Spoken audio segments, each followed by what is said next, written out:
लेकिन बहुत सी अल्लाह की बंदियाँ ऐसी भी होगी जो कर कसर के साथ ज़िंदगी गुजारती होगी, सब्र व शुक्र के साथ ज़िंदगी गुजारती होगी। और ऐसी बहनों को अल्लाह पाक बड़ा इनाम भी अता फरमाएंगे जिन्होंने दुनिया की ज़िंदगी में कभी तकलीफ़ पहुँची है, कभी हमारी कमाई में कमी थी और सब्र कर लिया।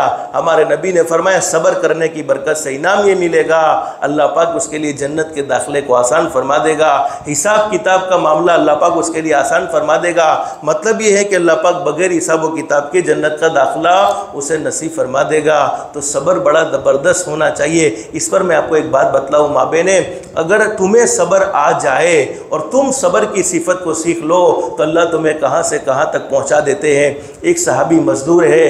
अब सहाबा किराम के ज़माने में अल्लाह का शुक्र है, अल्लाह का एहसान, अल्लाह ने हमें बहुत कुछ खिलाया है। अब अभी हम हमारे जूना डिसे का बल्कि ये पूरे महल्ले का जायज़ा ले लें तो किसी का घर ऐसा नहीं है जिसके घर में कुछ न कुछ खाने को न हो। हर एक के घर में कुछ न कुछ खाने को ज़रूर होता है, लेकिन सहाबा किराम के घरों में ऐसा नहीं होता था, बल्कि ज़िंदगी फ़क्र फाका में गुजरती थी। कभी कभी मिलता था खा लेते थे, नहीं मिलता था रात को भूखे सो जाते थे। एक सहाबी पूरे दिन मजदूरी करने वाले, एक मर्तबा ऐसा हुआ कि घर से मजदूरी के लिए निकले हैं। अब घर से मजदूरी के लिए निकले, दुआएं पढ़कर निकले। मैंने आपको कहा ना, घर से जब भी निकलना हो बिस्मिल्लाहि तवक्कलतु अलल्लाह ला हौला वला कुव्वता इल्ला बिल्लाह, इस दुआ को याद कर लो। ये पावरफुल दुआ है। हदीस शरीफ में हमारे नबी ने फरमाया, जब मेरा कोई उम्मती घर से निकलते हुए ये दुआ पढ़ता है, फरिश्ते के ज़रिए उसे खुशखबरी सुनाई जाती है, अल्लाह ने तेरी भी हिफाजत कर ली है, तेरे घर वालों की हिफाजत कर ली है और शैतान को भी तुझसे दूर कर दिया है। इसलिए मैं अपनी बेटियों से और बहनों से कहूँगा, इस दुआ को पढ़े बगैर घर से कभी भी न निकले, बल्कि अपने ऊपर इस दुआ को पढ़ना लाजिम कर ले, ज़रूरी कर ले, ताकि कोई शैतान तुम्हारे करीब ना आए। सहाबी घर से निकले हैं। अब हमारे नबी ने औरतों को ये तालीम दी है कि जब भी तुम्हारा शोहर घर से निकले तो क्या करना चाहिए। घर से निकले तो दरवाजे तक उसे रुखसत करना चाहिए, और जब घर में आवे तो औरत को हमारे नबी ने फरमाया कि औरत को अपने शोहर के साथ कैसा मामला करना चाहिए। जब शोहर घर में आवे तो चेहरे पर थोड़ी मुस्कुराहट होनी चाहिए। चेहरा ऐसा नहीं होना चाहिए जैसे किसी ने ज़बरदस्ती खट्टी कड़ी का प्याला पिला दिया हो। लेकिन हमारी औरतें ऐसी हैं, जब भी हम घर पर जाते हैं और घर पर जाते हैं तो फिर क्या अस्सलाम वालेकुम, वालेकुम सलाम, पहले से वो बीवी का चेहरा ऐसा है जैसे किसी ने ठोस ठोस कर उसे खट्टी कड़ी पिला दी है, जिसके नतीजे में आपस की मोहब्बतें होती नहीं है। हालांकि बेचारा शौहर घर से बाहर थक कर आया है, परेशान होकर आया है, तो औरत के जिम्मे ज़रूरी था कि एक बोल अच्छा बोल देती, जिसके नतीजे में शौहर की सारी थकावटें दूर हो जाती। तो मैं असल समझाना ये चाहता था, मैं ये वाक़या बयान करने से पहले हदीस मुकम्मल कर दो। हमारे नबी ने फरमाया, चौथा काम ज़कात अदा करे, और पाँचवा काम वो औरत जो अपने शौहर की फरमा बरदारी करे। अब तुम कहती हो कि मौलवी साहब हमें क्या अपनी बात मानी, ये हमारी बात माने, तो शौहर को तुम्हारे साथ कैसा रहना है वो हम मर्दों के सामने जिक्र करते रहते हैं, लेकिन अभी बयान तुम्हारे लिए, इसलिए मैं तुम्हें कहता हूँ कि तुम्हें अपने शौहरों के साथ, अपने शौहर के साथ कैसा रहना है। और हदीस शरीफ में हमारे नबी ने फरमाया, वो औरत उस वक्त तक अल्लाह का हक अदा नहीं कर सकती है जब तक कि वो अपने शौहर का हक अदा न कर ले। मैं क्या कह रहा था, एक सहाबी बेचारे गरीब मजदूर आदमी है, अपने घर से काम के लिए निकले हैं, और काम के लिए निकले, मजदूरी तलाश करते रहे, लेकिन अल्लाह का करना ऐसा हुआ कि कोई काम मिला नहीं। काम नहीं मिला तो मजदूरी भी न मिली, तो रात को घर पर खाली हाथ वापस आ गए। अब खाने का कोई इंतज़ाम न हुआ। रात को बीवी इंतज़ार में थी कि मेरे शौहर आएंगे, कुछ खाना पेश करेंगे, जिसके नतीजे में हमारी भूख ख़त्म हो जाएगी। माँ बहने, अल्लाह का शुक्र अदा करो, अल्लाह का एहसान मानो, अल्लाह ने हमें किसी रात में ना भूखा सुलाया है। और मैं तो अब कहता हूँ कि ना अल्लाह हमें भूखा उठाता भी है, बल्कि रात को हम कभी कभी इतना खा लेते हैं कि उस खाने का असर सुबह तक रहता है। लेकिन अब वो रात को सहाबी अपने घर पर खाली हाथ वापस आए हैं। बीवी इंतज़ार में थी, मेरे शौहर कुछ लेकर आएंगे, खाने का इंतज़ाम हो जाएगा। अब शौहर खाली हाथ घर पर वापस आए हैं। शौहर का चेहरा उतरा हुआ है, मुड़ नहीं है, इसलिए कि शौहर के दिल में ये बात है कि बीवी के सामने क्या जवाब दूंगा। अब देखो अल्लाह की नेक बंदियाँ सब्र वाली क्या कह रही है, अरे अल्लाह के बंदे, अब सहाबी से कह रही है मेरे शोहर अल्लाह के बंदे क्यों परेशान हो रहे हो, रोज़ाना अल्लाह हमें खिलाते हैं, रोज़ाना हम अल्लाह की नेमतों से फ़ायदा उठाते हैं, आज की रात अगर हम भूखे रह गए तो क्या हो जाएगा, सो जाते हैं। अल्लाह ने आज हमारे मुक़द्दर में यही लिखा हुआ होगा।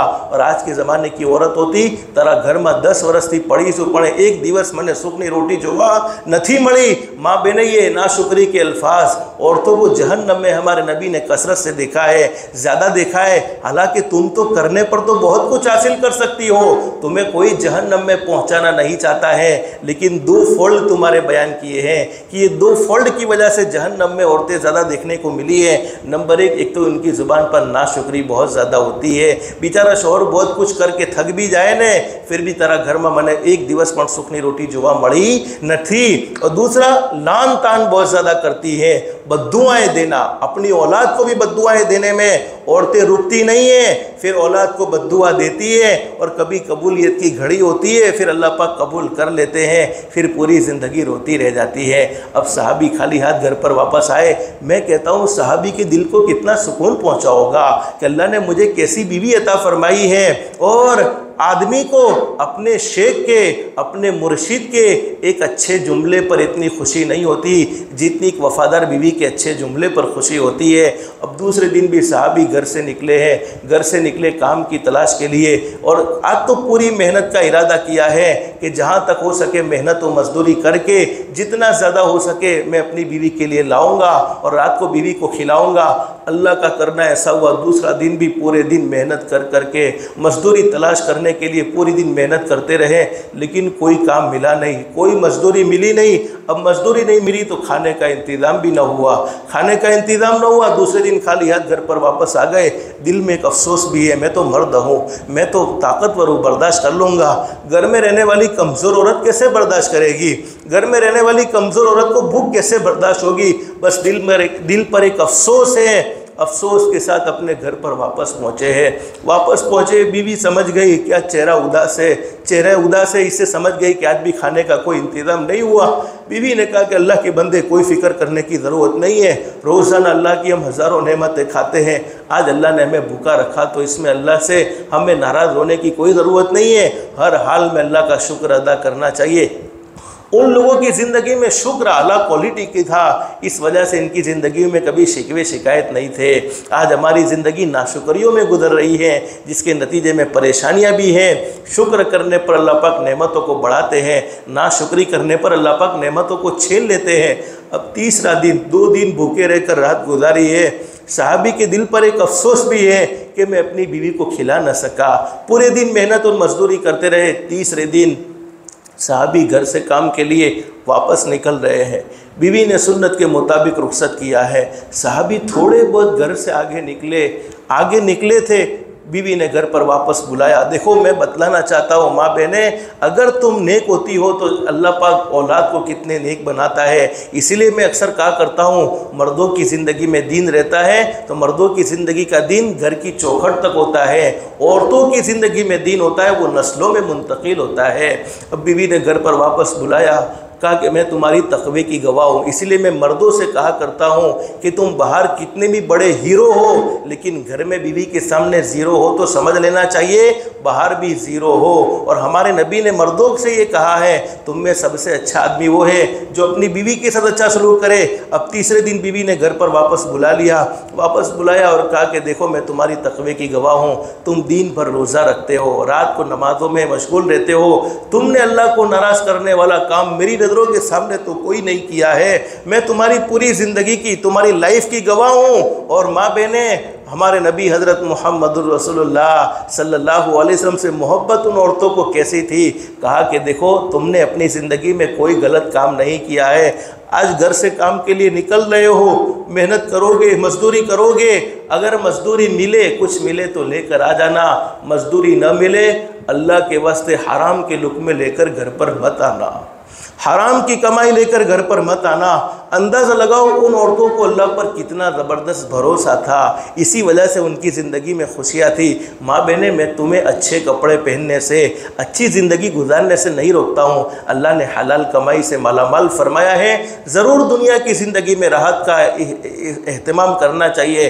अच्छा कपड़ा शरीयत की हद में रहकर करना चाहिए। अच्छे कपड़ों के इस्तेमाल से तुम्हें शरीयत ने नहीं रोका है।